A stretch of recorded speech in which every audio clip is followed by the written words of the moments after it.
The world changes at 6:17 a.m. Phones vibrate across bedrooms, kitchens, locker rooms, and hospital corridors.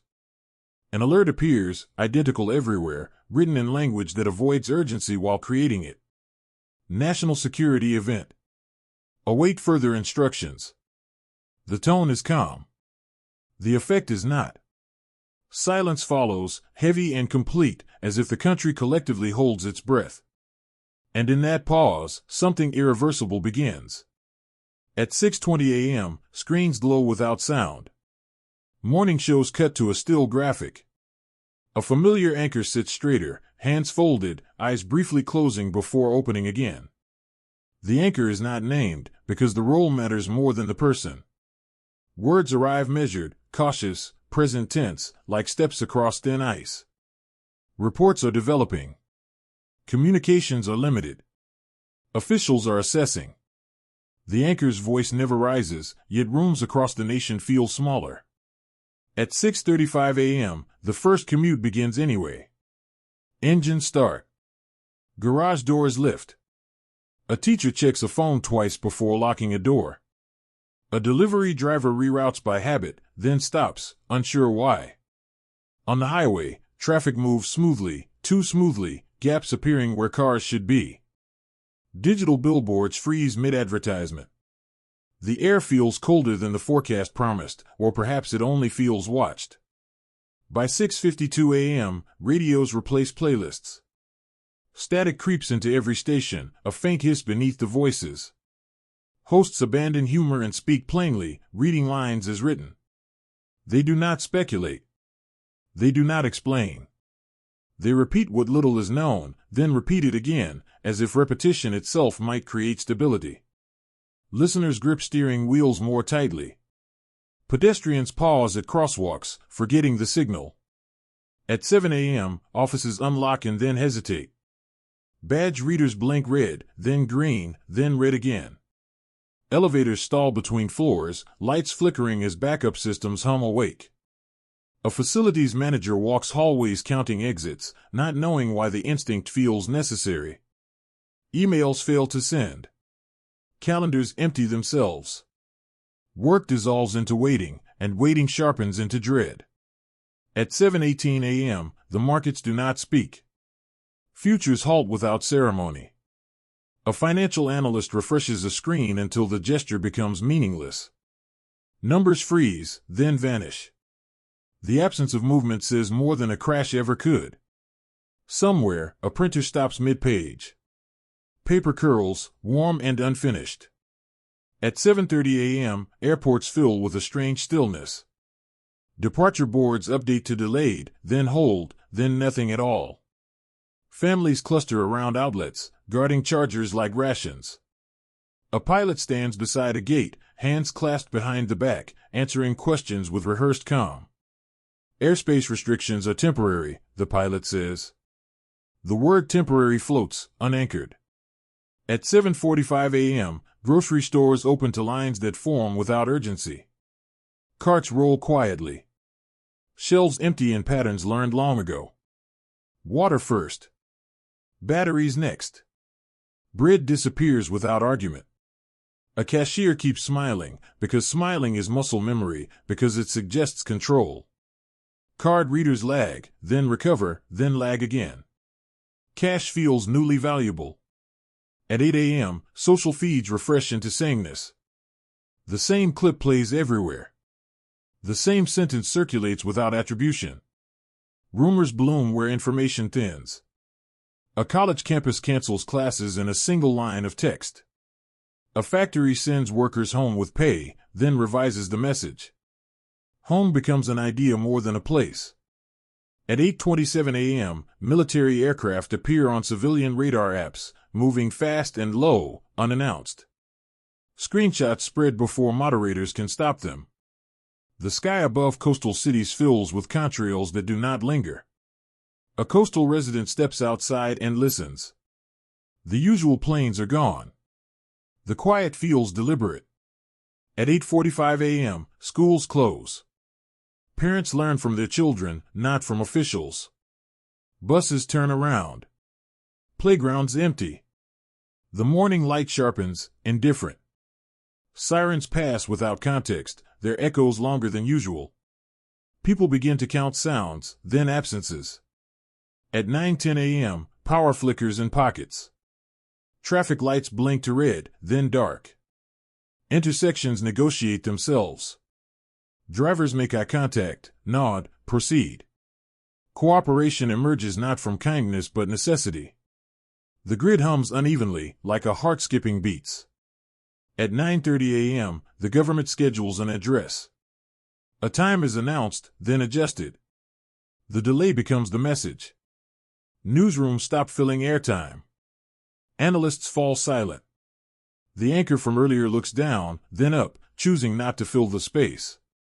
Silence stretches until it becomes instruction.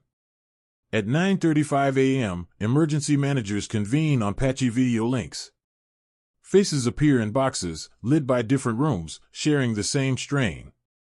They speak of readiness levels and continuity, of bridges and water pressure, of hospitals and fuel. No one mentions fear. Fear sits in the margins, unnamed, doing its work. Outside those rooms, citizens sense the change without briefings. They lower voices. They conserve motion. They listen. At 9:42 a.m., rural highways echo differently. A farmer pauses a tractor and checks the sky, remembering drills from another century. Cell service drops to 1 bar, then none. Radios crackle with the same sentence repeated from town to town. The repetition becomes a map. It tells people where information can still travel and where it cannot. Distance feels shorter. Isolation feels closer. At 9:48 a.m., supply chains twitch. Trucks idle at depots awaiting instructions that do not arrive. Ports slow without explanation. A warehouse supervisor counts pallets and realizes counting is a comfort. The national rhythm softens another notch. Somewhere, a clock keeps perfect time, unnoticed. At 9:49 a.m., the wind carries a distant hum, and no one agrees what it means yet. At 10 a.m., the morning ends without resolution. The country has not seen war, only its shadow. Systems still stand, yet trust has shifted, sliding from screens to instincts. The day has moved, and with it the understanding that this is not an interruption. It is an arrival, patient and precise, waiting just beyond the next update. At 10:12 a.m., the address finally begins, not with urgency but with gravity. The screen shows flags, podium, careful symmetry. The voice that follows is steady, practiced, unmistakably restrained. The nation is told that events overseas have crossed the threshold. That commitments are being honored. That defensive measures are underway. No enemy is named. No deadline offered. The language is surgical, removing panic while leaving fear intact. By 10:25 a.m., reactions ripple outward. Offices close softly, managers choosing words that suggest concern rather than alarm. Workers pack desks without speaking, carrying plants and photographs like evidence of normal life. Elevators descend in silence. Lobbies fill, then empty, then fill again as people hesitate, unsure where safety now resides. At 10:40 a.m., the military presence becomes unmistakable. Convoys move through cities with lights on but sirens off. Uniforms appear at transit hubs, at power stations, near water treatment plants. Their posture is calm, almost ceremonial. The message is not protection but permanence. This is not a drill. This is a posture meant to last.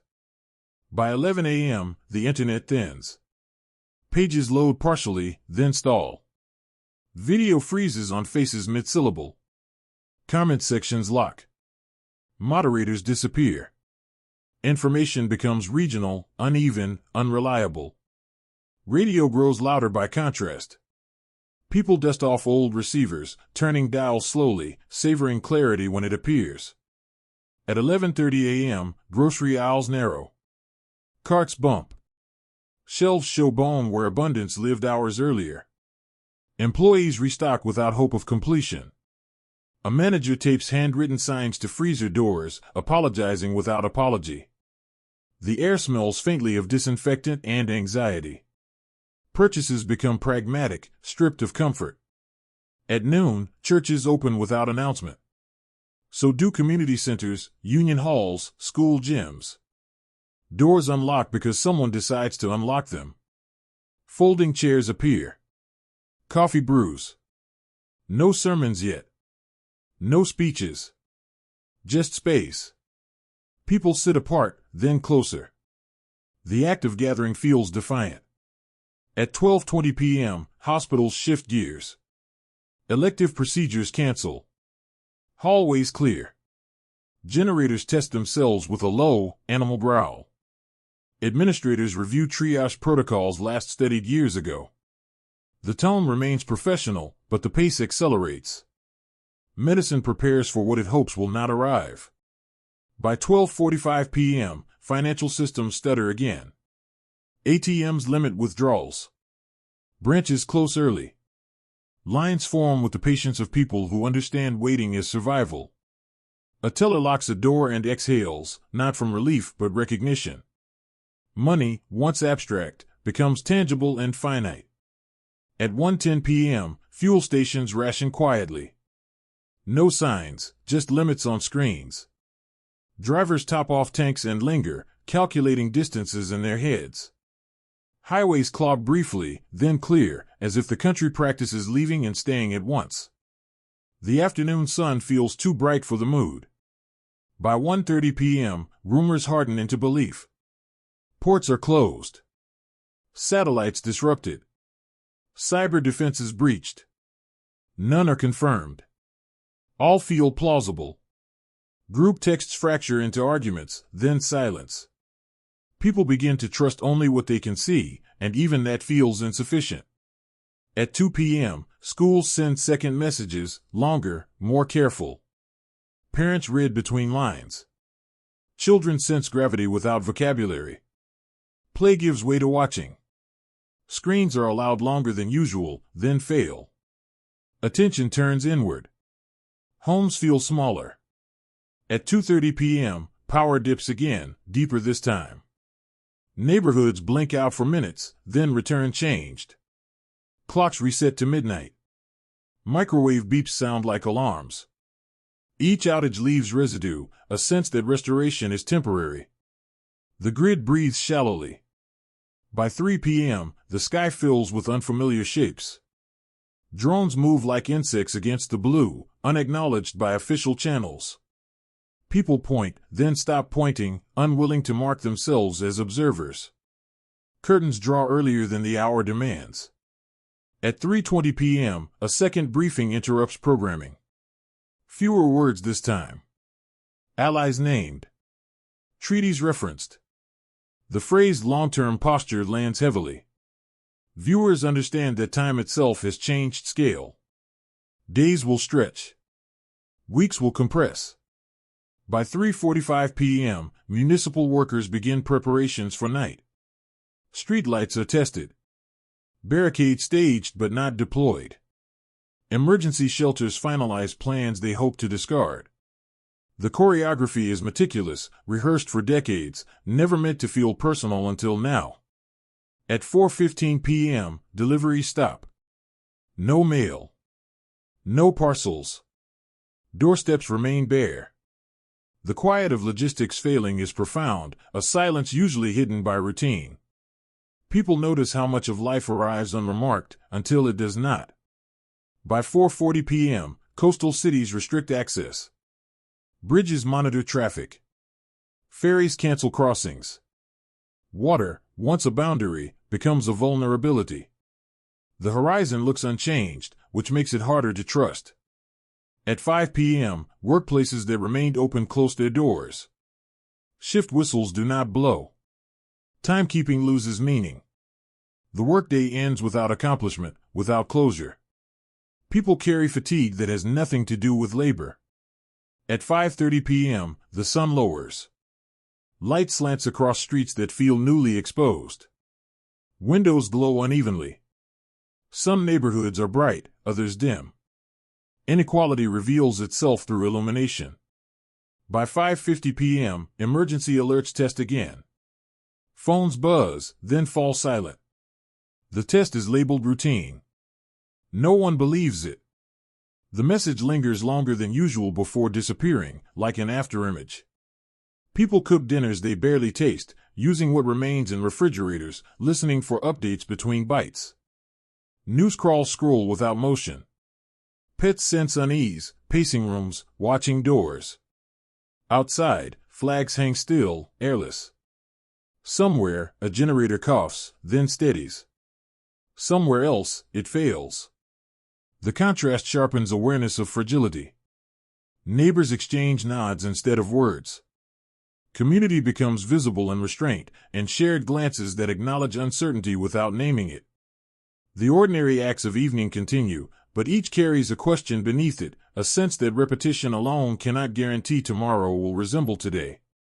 Even the air seems to wait, thick with anticipation, as if listening alongside the nation for whatever signal comes next. Without warning. Soon.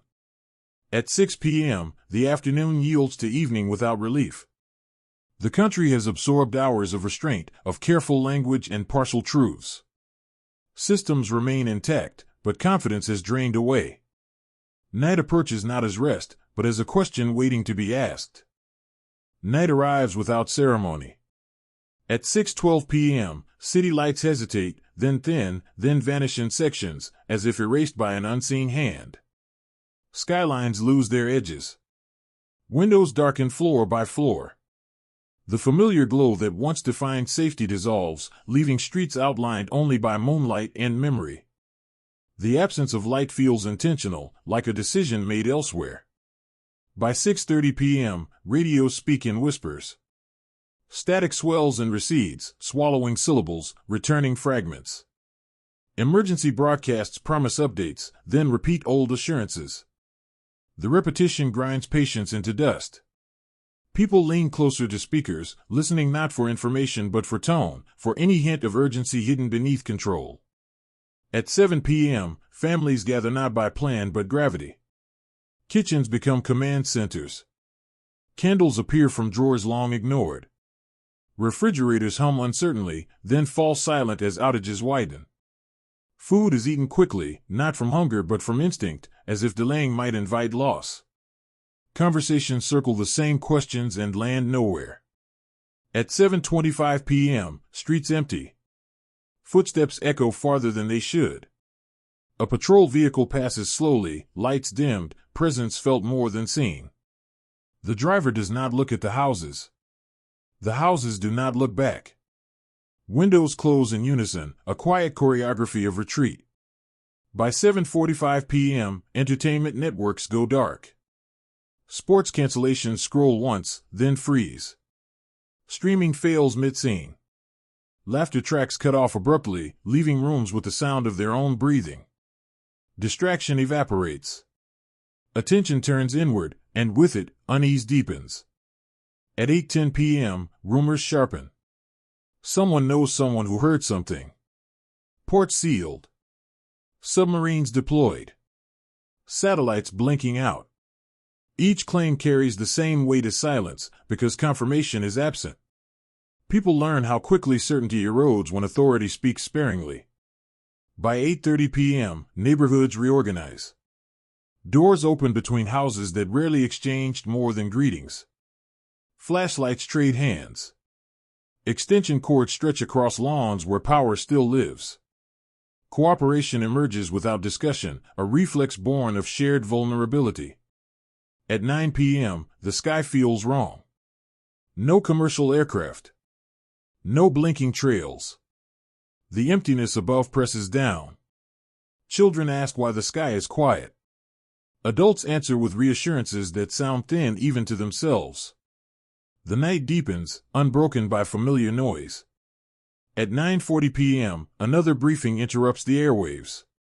Fewer officials appear. Faces are drawn. The message is brief. Escalation acknowledged. Defensive operations ongoing. Diplomacy continues. No timeline offered. The word resolve repeats, heavy and abstract. The broadcast ends without questions. By 10:15 p.m., exhaustion settles. Not sleep, but the fatigue of sustained alertness. People lie fully clothed on beds, shoes nearby. Phones rest face up, brightness lowered, battery guarded. Each vibration, real or imagined, tightens muscles trained all day to respond. At 11 p.m., power fails more completely.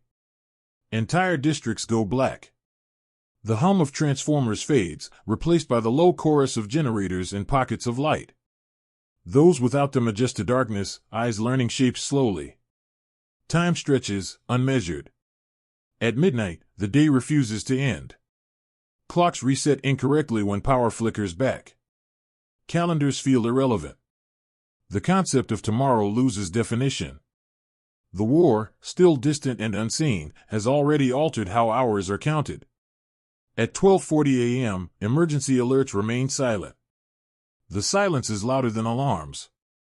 People understand that no news is not good news, it is preparation. The mind fills gaps relentlessly. Sleep comes in fragments, interrupted by imagined sounds, by the weight of anticipation. At 2 a.m., the sky glows faintly in one direction, distant and colorless. No one knows if it is weather, industry, or something else entirely. Curtains stay drawn. Questions stay unspoken. Fear learns to coexist with restraint. At 3:30 a.m., a radio station drops off air mid-sentence. Another fills the gap, then fades. Frequencies thin like blood. Those still awake adjust dials endlessly, searching for continuity. Each loss feels personal. By 5:10 a.m., the first light appears, pale and cold. Dawn reveals unchanged streets that nonetheless feel foreign.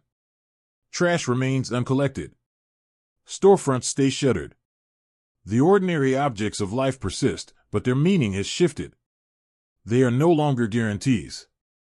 At 6 a.m., power returns to some neighborhoods, uneven and tentative.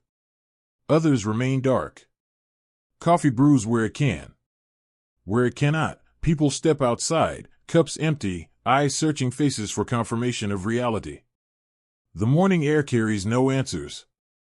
At 6:45 a.m., news confirms what was implied. Global escalation. Allied mobilization. Markets suspended indefinitely.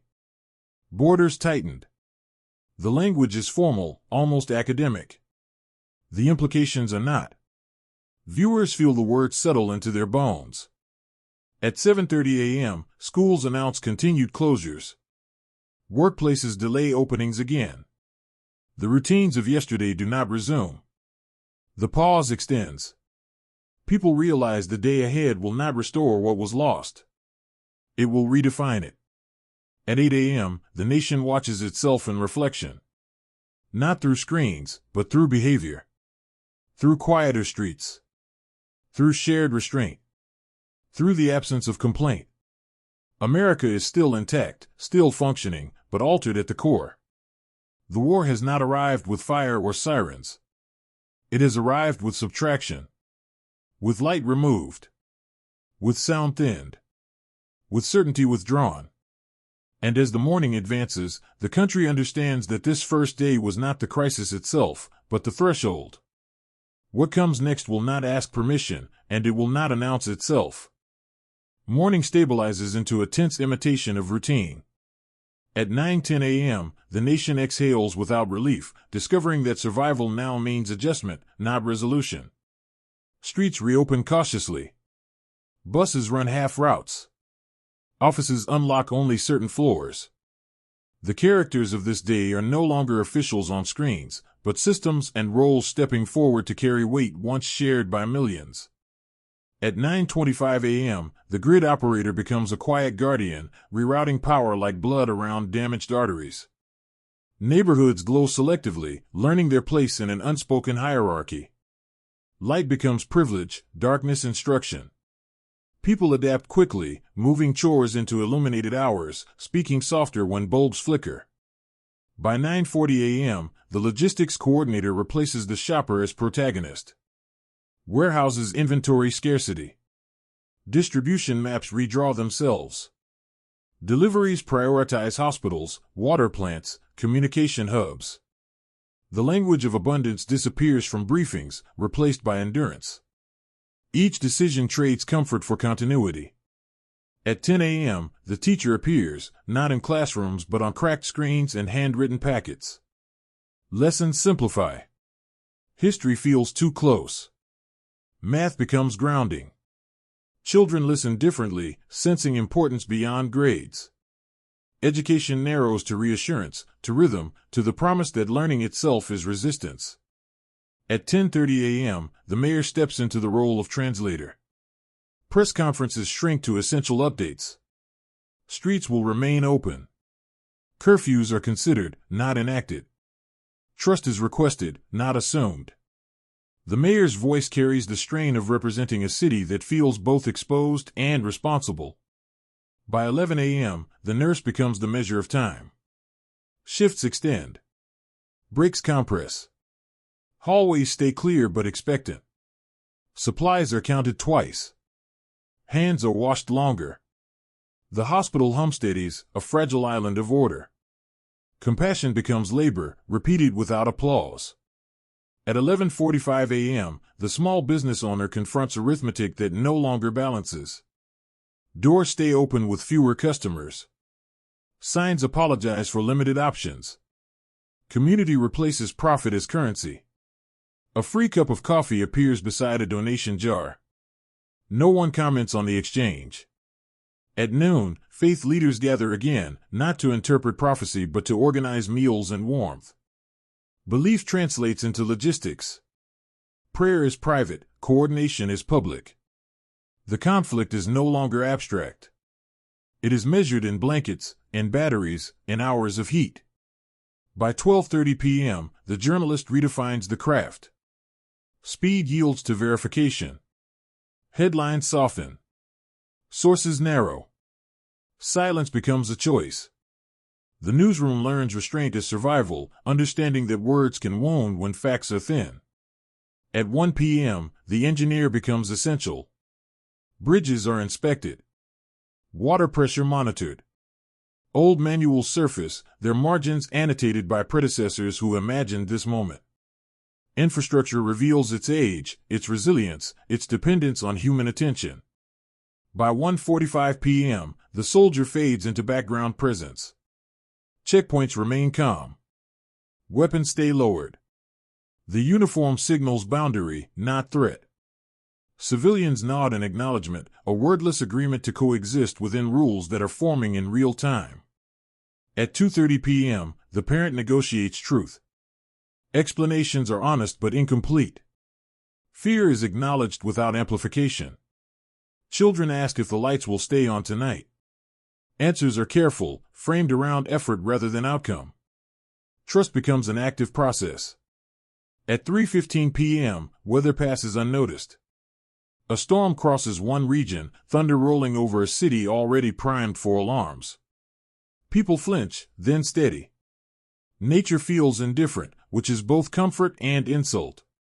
By 4 p.m., supply lines twitch again. A shipment arrives unexpectedly. Applause breaks out in a loading dock. The sound startles everyone. Celebration feels dangerous, like tempting fate. Boxes are moved quietly, reverently. At 4:45 p.m., the economist speaks, but fewer listen. Models fail to predict behavior shaped by fear and solidarity. Numbers lag reality. The market remains closed, yet exchange persists in smaller forms. Value is renegotiated daily. At 5:30 p.m., evening approaches with less dread than the night before. Candles are set out deliberately.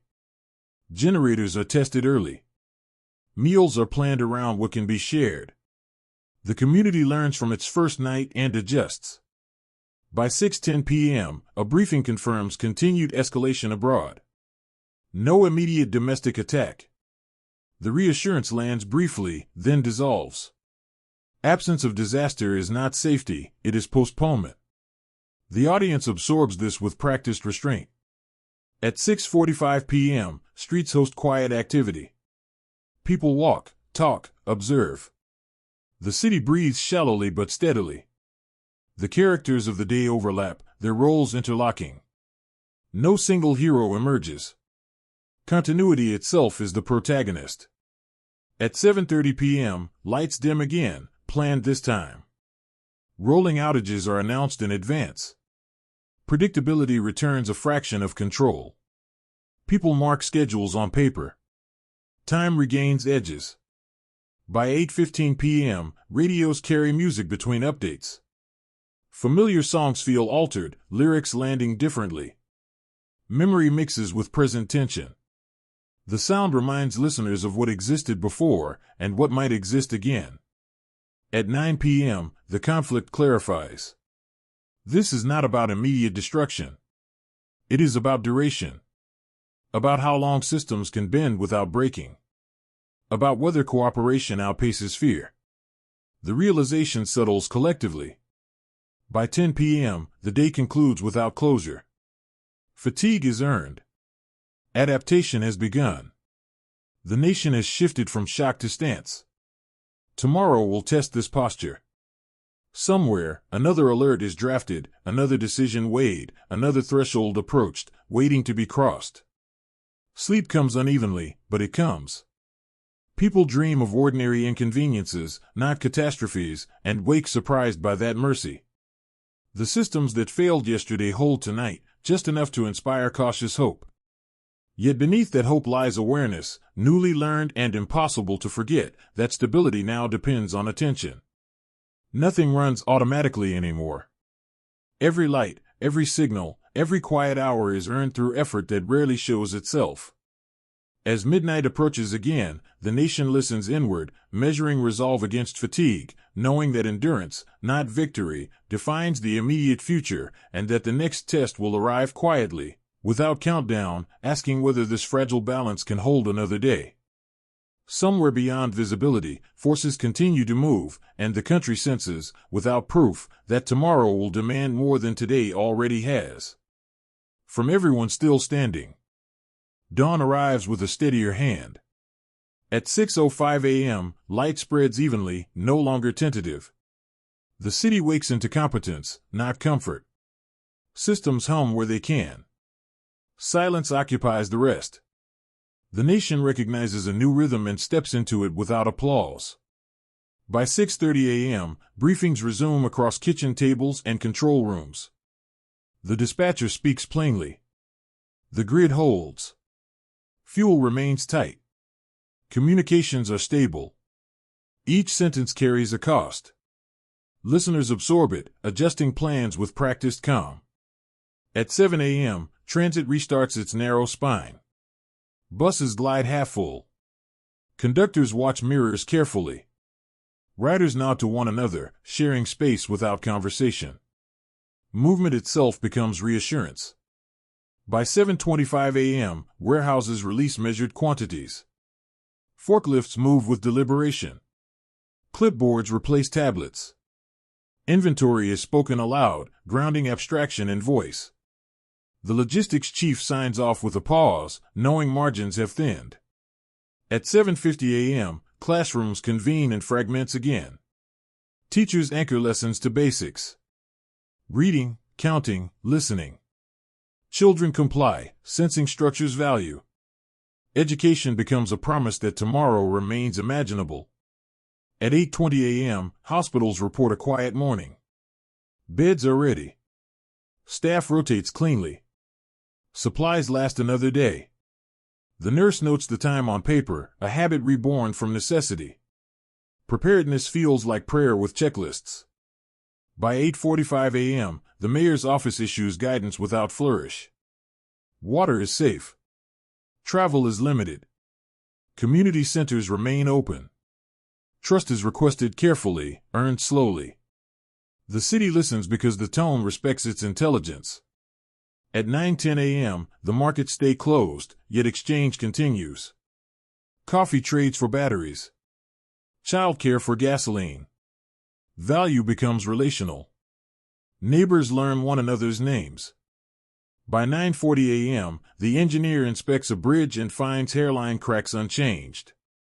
Good news arrives as absence of worsening. Maintenance logs fill with small victories that will never trend. At 10:05 a.m., the newsroom chooses restraint again. One story runs. Context outweighs speed. Corrections are immediate. The editor knows credibility is infrastructure now. At 10:30 a.m., military convoys pass without spectacle. Checkpoints remain courteous. Boundaries are visible but permeable.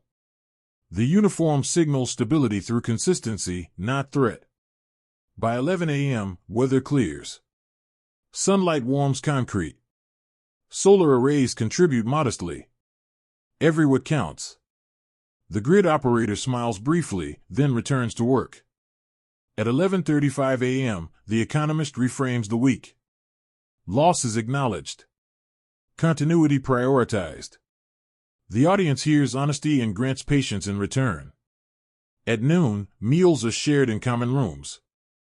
Recipes simplify. Waste disappears. Gratitude replaces preference. Eating becomes communal accounting. By 12:25 p.m., a supply convoy is delayed. Radios announce it without alarm. Contingencies activate. The delay becomes a test passed quietly. At 12:50 p.m., the parent answers a difficult question with care. No, the war is not here. Yes, it could come closer. The child accepts the balance, learning nuance early. By 1:20 p.m., networks reroute again. Latency drops. Messages land. People resist overuse, guarding bandwidth like water. At 1:45 p.m., factories run shortened shifts. Machines idle between tasks. Preventive maintenance replaces output. Longevity beats volume.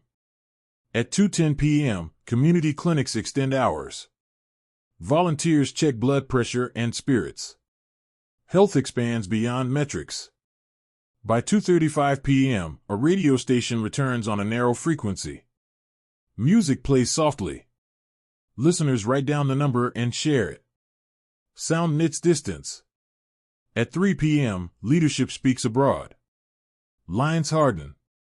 Sanctions tighten. The words are firm. The implications ripple outward, touching local decisions. By 3:30 p.m., curfews are discussed and deferred. Evidence does not demand them yet. The choice preserves trust, fragile and precious. At 4 p.m., the power dips, then steadies.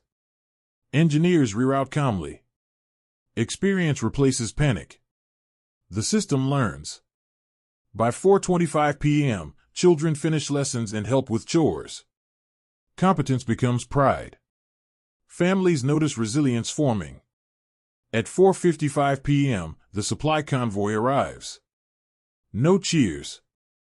Just motion resumed. The ordinary is celebrated by continuing. By 5:30 p.m., evening preparations feel familiar. Candles checked. Radios tuned. Schedules posted. The repetition soothes. At 6 p.m., a bulletin confirms escalation far away. No domestic impact tonight. Relief registers without release.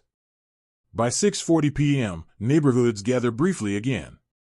Plans are shared. Disagreements handled gently. Cooperation holds. At 7:15 p.m., lights dim on schedule. Darkness is expected. Control remains. By 8 p.m., stories circulate of small kindnesses. They spread because they are true and useful. At 9 p.m., the conflict sharpens in understanding. Endurance is the battlefield. Attention is ammunition. At 10 p.m., rest arrives more easily. The body adapts. Between 10:10 p.m. and 11:30 p.m., vigilance replaces worry. Operators log readings. Volunteers rotate watches. Dogs settle at doorways, sensing calm with conditions. The city breathes together. Sirens remain absent. The absence matters. People note it, then stop noting it, trusting pattern over fear. Windows stay dark by choice. Generators rest to conserve fuel. The hum recedes. Radios lower to murmurs. Notes are written by hand for morning shifts. Names are circled. Responsibilities pass cleanly. Accountability becomes shared weight, not burden. In apartments, batteries are swapped and labeled. In basements, water lines are checked again. In control rooms, coffee cools untouched while graphs hold steady. Small corrections accumulate. The night teaches patience as skill. Messages arrive from other regions reporting similar steadiness. Comparisons encourage restraint. No one declares success. Success would tempt overreach. Instead, the practice continues. Eyes adjust to darkness. Ears learn the building's sounds. Sleep comes in turns. When dreams intrude, they are ordinary. Missed buses. Late papers. The mind rehearses normalcy as rehearsal for return. This, too, is work. It consumes energy and grants endurance. The city does not celebrate the quiet. It protects it, understanding how easily noise can return. Across the country, similar calculations unfold quietly, proving coordination without command, solidarity without slogans, and competence grown from necessity, shared by millions who choose steadiness tonight under pressure without witnesses present. Near midnight, a quiet alert drafts itself in offices unseen. Options are weighed. Thresholds reconsidered.